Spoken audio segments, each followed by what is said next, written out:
मी जर हे सांगितलं की हे गुलाबजाम फक्त 15 ते 20 मिनिटात तयार होतात तर तुम्हाला विश्वास बसेल का? नाही ना?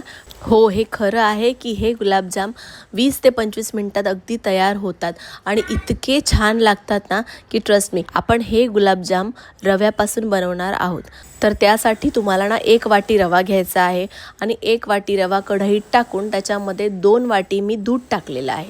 आता याला चांगलं आहे ना मिक्स करून घेऊयात जोपर्यंत आपला एक डो तयार होत नाही. आपल्या पिठाचा गोळा कसा असतो, आपण नॉर्मल पीठ मळतो तर त्याप्रमाणे आपल्याला याचा एक डो करून घ्यायचा आहे. दूध पूर्णपणे आटू द्यायचे.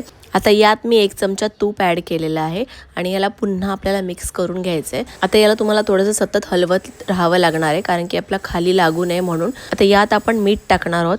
मीठ हे एकदम चिमूटभर किंवा पाव चमचा एकदम मीठ टाकायचं आहे आणि पुन्हा आपण हलवून घेऊन तुम्ही बघू शकता या प्रकारे आपल्याला इथे हे डो तयार करायचा आहे याचा. आणि आता आपण याला या प्लेटमध्ये काढून घेऊयात.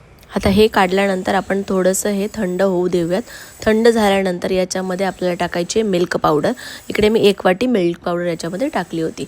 त्यानंतर आपण पुन्हा इथे तुपाचा वापर करतो आहे.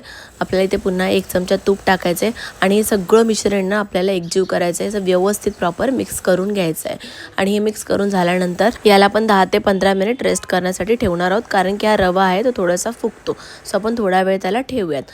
आता इथे याला रेस्ट करून ठेवल्यानंतर तोपर्यंत आपण त्यावेळेत आपला पाक करून घेऊयात. आता इकडे गुलाबजामचा पाक करताना एकदम पण घट्ट असा करायचा नाही आहे. आपण लाडूला करतो असं आपल्याला पाक करायचा नाही आहे. थोडासा आपल्याला हाताला चिकटपणा जाणवला ना की आपल्याला तिथेच गॅस बंद करायचा आहे. तर त्याच्यासाठी मी ना 1 वाटी इथे साखर ॲड केली होती. साखर ॲड केल्यानंतर 2 वाटी त्याच्यामध्ये मी पाणी ॲड केलं होतं आणि इथे मी 4-5 वेलची अशीच हाताने साधारणपणे तोडून याच्यामध्ये ॲड केली होती.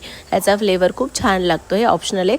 तुम्हाला जर आवडत नसेल तुम्ही नाही टाकलं तरी पण चालेल, पण हे टाकल्यानंतर त्याचा स्वाद एक वेगळाच येतो. आता इकडे आपली चासणी आपण करायला ठेवल्यानंतर आता आपण आपल्या डोकडे वळूयात. ह्याच्यात आपल्याला छोटे छोटे ना गोळे करून घ्यायचे आहेत. आता तुम्हाला गुलाबजाम कोणत्या साईजचे हवेत तुम्ही त्याप्रमाणे गोळे करा. तुम्हाला आणि गोल हवं आहे, ओव्हल शेप हवा आहे त्याप्रमाणे तुम्ही हे बनवून घ्या. मी बनवत असताना माझी मुलगी म्हणाली, मम्मा मी पण करू का? म्हटलं चल मदत करू लाग, तेवढेच आपले पटापट बनवून तरी होते.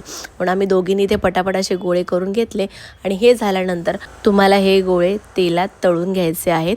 चला त्याआधी आपला पाक तयार आहे की नाही आपण बघूयात. सो इथे अजून गुलाबजामचा पाक रेडी नव्हता. ह्याच्यामध्ये ना तुम्ही केसर देखील ॲड करू शकता. माझ्याकडे नाही होतं केसर, पण मी थोडासा एकदम नॉर्मल ऑरेंज कलरचा फूड कलर मी इकडे ॲड केला आहे छान दिसावं म्हणून. हे अगदी ऑप्शनल आहे. तुम्ही बघू शकता अगदी थोडंसं मला चिकटपणा जाणवला आहे आणि इकडे आपल्याला गॅस बंद करून आपला इकडे पाक देखील रेडी आहे. तर इकडे मी हे सगळे गोळे ना असे तेलामध्ये व्यवस्थित तळून घेते. मंद आचेवर असे छान तळून घेऊन लगेचच आपल्याला तळल्यानंतर पाकात टाकायचे आहेत. पाकात टाकल्यानंतर 4 ते 5 तासानंतर आपले गुलाबजाम इकडे रेडी आहेत खाण्यासाठी. नक्की ट्राय करा. तुम्हाला देखील हे गुलाबजाम नक्कीच आवडतील. चला भेटूया पुढच्या व्लॉगमध्ये. श्री स्वामी समर्थ.